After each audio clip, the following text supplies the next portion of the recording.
sadly, as you all know, the Queen of England is dead. She died, and they don't even tell you what she died of. I mean, I guess she just died of old age. I don't know. Just eventually things stopped working. Yeah, but kind of weird. They didn't say at all what she died of. I didn't hear any of that. Did you? No, they didn't say. Kind of important, little important detail they forgot to mention. The whole monarch in England is quite controversial. And, it's a big controversy in whether they should have them, they shouldn't, whether it actually represents, especially with history, over the course of history, kind of the atrocities that they've created. Basically all the wars and all the stealing of countries' resources, such as with colonialism.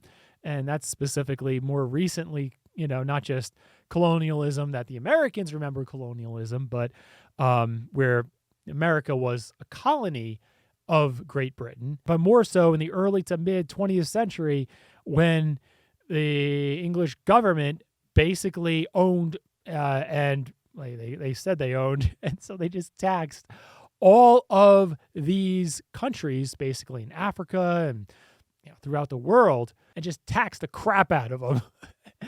And they were just like, hey, we are stronger. We have a bigger military than you do. We're going to go into all of these countries and colonize them. You're ours now. I mean, basically that's what happened. But the British government, specifically the monarch, was largely responsible for that. And, you think about, the British royal family. How did they become so wealthy? I mean, let's be real. How did they become so wealthy? And it was really to do things that weren't very up and up.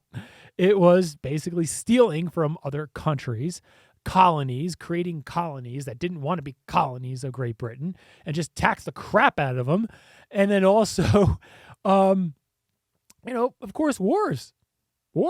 They stole it.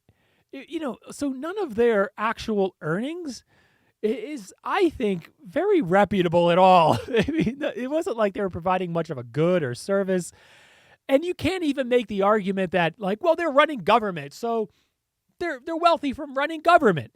Here's the thing about running government and getting wealthy from running government. That is almost always done nefariously. You're not supposed to make a lot of money running government. The only way there is money in running government is if you take a big chunk out of the economy. Look at Putin, right? How did he become so wealthy? He's like the most wealthy person in the entire world. Like, really.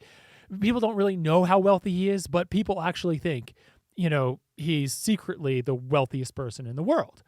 But how did he become so wealthy, right? How did he become so wealthy? If we're talking about wealth creation in the history of the world, capitalism doesn't really do that much. It actually does a lot for a lot of people to become very wealthy.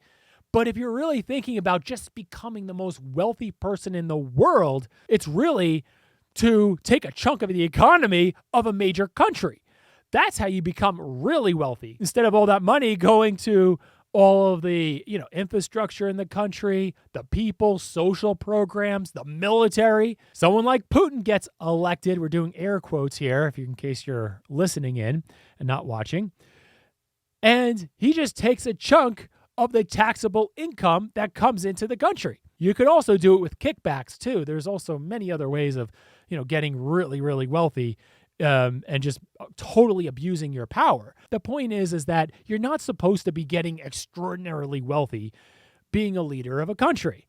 It's almost always done nefariously if you were to do that. I think the Queen did pretty much the best that she could given the situation that she was in and the fact that, maybe she didn't want to lose all of her money and give it all back to reparations like she probably should.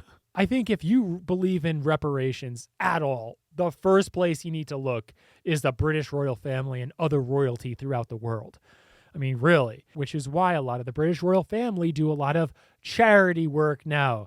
And it's not just air quote charity work. They actually do charity work. However, there's something behind the charity work. There's a reason why they're doing it. Of course, it's so that they can continue the charade that they are, worthwhile to be paid attention to and to be the monarch and to be the head of state. And so they are not constantly questioned and pressured to give back all their money. Let's be real.